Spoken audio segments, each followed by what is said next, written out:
ఈరోజు ఏదైతే విజన్ 2047 స్వర్ణాంధ్ర దిశగా ఆలోచిస్తున్నాం, నేను స్వామీజీకి ఒకటే హామీ ఇస్తున్నా, ఏదైతే సంపద రావాలి, అదేవిధంగా మీ అందరికీ ఆనందంగా ఉండాలి.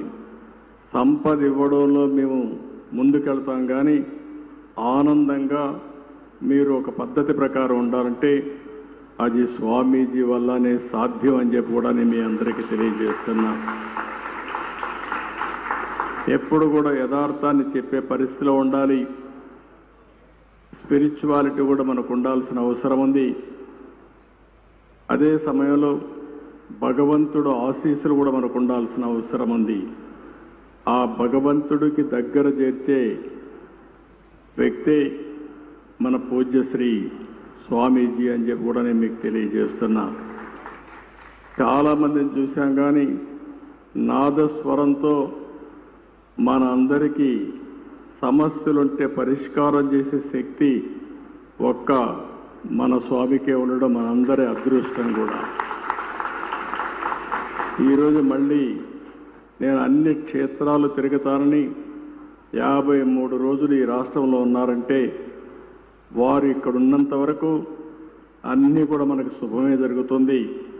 నేను వారికి ఒకటే హామీ ఇస్తున్నా, మీరు చేసే ప్రజలకు మంచి కోసం మీరు తాపత్రయం పడుతున్నారు. వారికి దేవుని కృప కలగాలని మీరు ఆలోచిస్తున్నారు.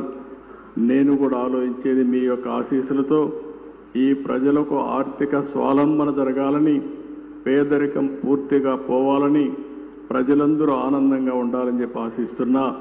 దానికి పూర్తిగా స్వామీజీ యొక్క ఆశీస్సులు కోరుకుంటూ ఈరోజు మిమ్మల్ని చూస్తే ఒక ప్రశాంతంగా కూర్చున్నారు ఇక్కడ. అంటే మీరంతా ఒక పరిపక్వంగా కూడా ఉన్నారు.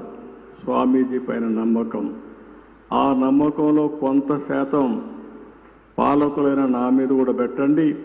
మీకు స్వర్ణాంధ్రప్రదేశ్ దిశగా ముందుకు తీసుకుపోయే బాధ్యత నేను తీసుకుంటానని మరొక్కసారి మీ అందరికీ హామీ ఇస్తూ ఈరోజు మీ ఈ అవకాశాన్ని ఇచ్చిన మిమ్మల్ని అందరినీ పేరు పేరున మనస్ఫూర్తిగా అభినందిస్తూ స్వామీజీకి మరొక్కసారి ప్రత్యేకంగా పాదాభివందనం చేస్తూ సెలవు తీసుకుంటున్నాను.